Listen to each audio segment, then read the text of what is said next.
ফুটো আমাকে ছেড়ে চলে গেল।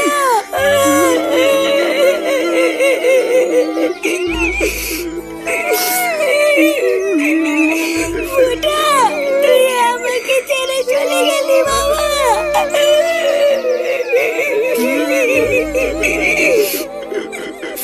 কি তোমরা ভাবছো তো যে ফুটো আবার হঠাৎ করে কিভাবে কেলিয়ে গেল?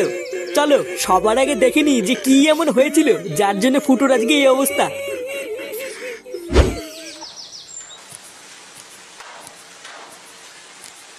এটা কি হলো লেওরা 500 টাকা কম কেন? হ্যাঁ তা কাজ কম করেছিস তাই কম। কাজ কম করেছি মানে? লেওরা কাজ করতে করতে আমার সেটা ফেটে যাচ্ছে আর আমি কাজ কম করেছি? এই দেখ একদম কপচাবি না, ঠিক আছে? এই মাসে যে দুদিন কাজে আসিসনি সেটা কি খেয়াল আছে? হ্যাঁ তো কেন কাজে আসিনি সেটা তো ম্যানেজারকে বলে গেছিলাম নাকি? হঠাৎ বউর শরীর খারাপ হয়ে গেছিল তাই হাসপাতালে নিয়ে গেছিলাম, ওই জন্য তো ছুটি হয়েছে, না হলে কি আমি ছুটি করি নাকি? বাহ, তোর বউয়ের শরীর খারাপ হবে তুই গারমারি বানাবি আর সেই টাকাটাও কি আমরা দেবো নাকি? দেখ ফুটো, এখানে কাজ করতে এসেছিস ভদ্রভাবে ঠিকঠাক কাজ কর, মায়না পাবি। আর যদি ভেবে থাকিস সেখানে কাজে এসে এইভাবে গলাবাজি করবি তাহলে ম্যানেজারকে বলে এক ধাক্কা দিয়ে বের করে দেবো। চুদির ভাইগুলো সব উনি কাজে আসবে না আর সেই টাকাগুলো আমাদের কারখানার গুনতে হবে নাকি? যা যা যা যা পালা এখান থেকে। ফুটো ছাড় বাবা, ঝামেলা করিস না। আরে ধুর ছাড়ো তো মারা, পাড়ার বাল সারা মাস গান ফাটিয়ে কাজ করি এই দুটো টাকার জন্য, তারপর মাসের শেষে এরকম চোদনার জন্য কম টাকা নিয়ে বাড়ি ফিরতে হয়। পালের কাজ করতে এসেছি আমি এখানে। শালা মাগি, গিলতে গিয়ে তো সেটা ফুলে ফেলেছিস, আর কত গেলবি? কি হয়েছে? কি হয়েছে? লেওরা কিছু বোঝে না তাই না? বাড়া 3 দিন আগে বাজার করে দিয়েছি আর আজকের মধ্যে সব বাজার শেষ হয়ে গেল। এটা কি ভোদা মগের মূল্য নাকি যে সামনে পেলাম আর শুয়োরের মতন গদগদ করে সব শেষ করে ফেললাম? এই দেখো একদম উল্টো পাল্টা কথা বলবে না কিন্তু। আমি কি একা গেলি নাকি, তুমি গেলো না? এই কি গেলি রে আমি? হ্যাঁ আমি কি গেলি? বাড়া খাই তো দিনে না খাওয়ার মতন দুটো ভাত আর তাতেই সব শেষ হয়ে গেল। ভোদা আমার 3 বেলা গাড়ির ঘাম পায়ে ফেলে 1 কেজি চাল কিনতে হয় আর চোদনাগুলো 2 দিনের মধ্যে সব খেয়ে ধ্বংস করে বসে আছে। লেওরা যত সব হাঙর চোদাগুলোকে নিয়ে সংসার করছি। হাট বড়া। দেখো দাদু, তুমি কিন্তু একদম উল্টো পাল্টা কথা বলবে না, বলে দিলাম। শালা মুলে পাঠা, তুমি হাঙর চোদা কাকে বলতো? বাল ছেড়ে ক্ষমতা নেই, লেওরা ধরে টাটানি। বেরো গান মানি এখান থেকে। তুমি মুখ সামলে কথা বলবে কিন্তু, না হলে কিন্তু তোমার মুখ আমি মেরে ভেঙে দেবো, বলে দিলাম। কি তুই আমার মুখ ভাঙবি? আয় না আয় আয়। শালা গিলে গিলে সব কটা তেল বেড়ে গেছে তাই না? আয় আয় সব কটা তেল বের করে দেবো। ওমা 1 গ্লাস জল দাও না, খুব জোর তেষ্টা পেয়েছে। জল তেষ্টা যখন পেয়েছে তখন নিজের জলটা নিজে নিয়ে নে যা, আমি পারবো না। হ্যাঁ তা পারবি কেন? পারবি তো শুধু থালা ভরে ভরে গিলতে। বাড়া তোর 12 বাপটা তো শুধু গিলার জন্য আমার কাছে পাঠিয়েছে, আর কি বলছিতে পাঠিয়েছে? কি তোমার এত বড় সাহস, তুমি আমার বাবা তুলে কথা বললে? হ্যাঁ বেশ করেছি বলেছি। কি করবি তুই আমার? হ্যাঁ কি গো একটু জল দাও তো, খুব জোর জল তেষ্টা পেয়েছে। দেখছো না আমি একটা কাজ করছি? রান্না ঘরে গিয়ে নিজে গিয়ে নিয়ে নাও, গিয়ে যাও। নিজে গিয়ে নিয়ে নেবো মানে? বাড়া দেখছো না আমি একটা কাজ করে এসেছি। লেওরা কি এমন বালের কাজ করছো যে তোমার একটু জল দিতেও কষ্ট হচ্ছে? কাজ করে এসছে তা কি এমন বালের কাজ করে ফিরলে শুনি যে নিজের বউয়ের একটা শখ পূরণ করতে পারো না? শালা একটা কাপুরুষ, ঘরের বউ ছাড়া তোর কারোর সামনে মুখ খোলে না।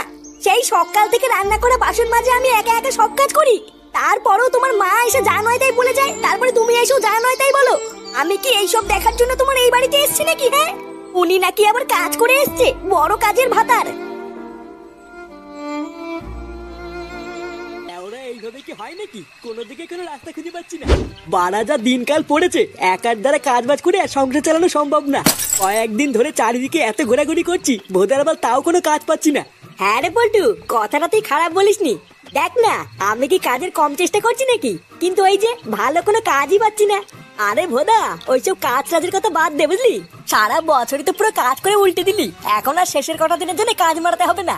আর 3-4 দিন পরেই তো নতুন বছর পড়ে যাচ্ছে, তাই এখন আগে এটা ভাব যে নতুন বছরে কি কি প্ল্যান করবি। প্ল্যান? নতুন বছরে আবার কি প্ল্যান করব? যেমন চলছিল ভোদা তেমনই চলবে। আরে না গো পটদা, নতুন বছরের জন্য আমার মাথায় একটা সেটা ভাঙা প্ল্যান আছে গো। বাড়া আমি তো ভেবেই রেখেছি নতুন বছরে আমাদের এই পুরো ক্লাবটাকে পুরো গাড় ফাটা করে সাজাবো, তারপরে এই ক্লাবে কিছু নতুন নতুন সদস্য ঢুকাবো। কি বলো পটদা? হ্যাঁ কথাটা তুই খারাপ বলিসনি, ক্লাবে নতুন সদস্যরও দরকার। কিরে ফুটা, সেই থেকে খেয়াল করছি তুই চুপচাপ মন মরা হয়ে বসে আছিস, কিছু হয়েছে নাকি? আর বলিস না বাড়া, আমার এই জীবনটা না পুরো ধ্বংস হয়ে গেছে বুঝলি। আজ গেলে আমরা মাসের শেষের মাইনা দেওয়ার কথা ছিল, তাই সকালবেলায় কারখানায় গিয়ে মাইনা চাইতেই। এই মাসে যে 2 দিন কাজে আসিসনি সেটা কি খেয়াল আছে? তোর বউয়ের শরীর খারাপ হবে তুই গারমারি বানাবি আর সেই টাকাটাও কি আমরা দেবো নাকি? দেখ ফুটো, এখানে কাজ করতে এসেছিস ভদ্রভাবে ঠিকঠাক কাজ কর, মায়না পাবি। আর যদি ভেবে থাকিস সেখানে কাজে এসে এইভাবে গলাবাজি করবি তাহলে ম্যানেজারকে বলে এক ধাক্কা দিয়ে বের করে দেবো। এটাই তো হয় রে, আমাদের মতন গরিবদের সাথে এটাই হয়। বাড়া তোমার বাড়িতে বা সংসারে কি কি সমস্যা হচ্ছে তাতে বাইরের কারোর কিছু যায় আসে না। তুমি খেয়ে আছো না না খেয়ে আছো তাদের ওদের কোনো বাল ছেড়া যায় না, ওরা তো শুধু নিজেরটাই বোঝে। হ্যাঁ তারপরে শোন না আরো কি কি হয়েছে। মায়না পেয়ে মন খারাপ করে বাড়ি ফিরতে না ফিরতেই দেখি মা আর বাবা ঝামেলা করছে। আমি শুধু মাকে গিয়ে একটু বলেছি, ও মা এক গ্লাস জল দাও না, খুব জোর তেষ্টা পেয়েছে। জল তেষ্টা যখন পেয়েছে তখন নিজের জলটা নিজে নিয়ে নে যা, আমি পারবো না। কি গো একটু জল দাও তো, খুব জোর জল তেষ্টা পেয়েছে। দেখছো না আমি একটা কাজ করছি, রান্না ঘরে গিয়ে নিজে গিয়ে নিয়ে নাও যাও। একই রে ফুটো, এ তো দেখছি তোর বাড়িতে তোর কোনো দামই নেই। পাড়া তুই সারাদিন এত কষ্ট করে পরিশ্রম করে কাজ বাজ করে বাড়ি গেলি, আর তোকে কেউ এক গ্লাস জল পর্যন্ত দিল না। বাড়া আমাকে কেউ এক ফুটেও ভালোবাসে না জানিস। আমি সারা দিন রাত এত কষ্ট করে পরিশ্রম করি, তাও বাড়িতে আমাকে এক ফুটেও কেউ দাম দেয় না। আমি তো ঠিক করে নিয়েছি, আমি লাউরার এখানে থাকবো না, আমি অনেক দূরে চলে যাব। নে রে, এ তো আবার মাগি মানুষের মতন কান্না শুরু করে দিল। না রে ফুটকে, তুই ফুটোর কষ্টটা বুঝবি না। দাঁড়া ফুটো, তুই কান্না করিস না। তোকে বাড়িতে কেউ ভালোবাসে কি বাসে না সেটা পরীক্ষা করার জন্য আমার মাথায় একটা হেভি প্ল্যান আছে। প্ল্যান? কি প্ল্যান? তবে শোন, প্রতিদিনের মতন তুই কালকেও সকাল সকাল কাজে বেরিয়ে যাবি বুঝলি।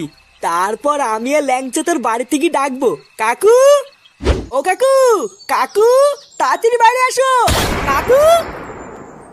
এই কি হয়েছে না বাড়া, এত চিল্লামিল্লি কিসের? সকাল সকাল গাড়ওয়ানি গুলো, তোদের কি আর কোনো কাজ নাই নাকি? আরে কাকু, ওইদিকে বিশাল বড় বিপদ হয়ে গেছে, তাড়াতাড়ি চলো। বিপদ? কিসের বিপদ? বাড়াগুলো তোরা কি সকাল সকাল ঠাট্টা করছিস নাকি না? যা তো বলে যা, এখন কথা বলে টাইম নেই, অনেক কাজ পড়ে আছে। আরে কাকু আমরা মজা করছি না, কারখানায় যাওয়ার পথে ফুটো রাস্তায় অ্যাক্সিডেন্ট হয়েছে। কি ফুটোর অ্যাক্সিডেন্ট হয়েছে মানে? হ্যাঁ গো কাকু, তাড়াতাড়ি চলো, আমাদের ফুটো মনে আর বেশিক্ষণ বাঁচবে না। এইসব তোরা কি অলক্ষণী কথা বলছিস? এইসব হতে পারে না। এই গিন্নি, এই কই গো গিন্নি, তাড়াতাড়ি এসো। আমাদের সর্বনাশ হয়ে গেছে গো গিন্নি, আমাদের সর্বনাশ হয়ে গেছে। আমাদের ফুটো অ্যাক্সিডেন্ট করেছে গিন্নি।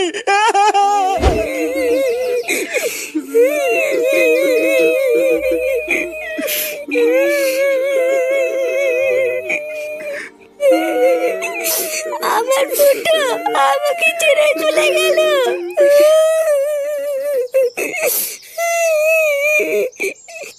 আপনি কান্না করবেন না মা, আপনি কান্না করলে আমার খুব কষ্ট হয়। চুপ শালা মাগি, শালা রাক্ষসী শাকচুন্নি চুদে, আমার ছেলেকে মেরে দিয়ে এখন নাটক শোনাচ্ছ।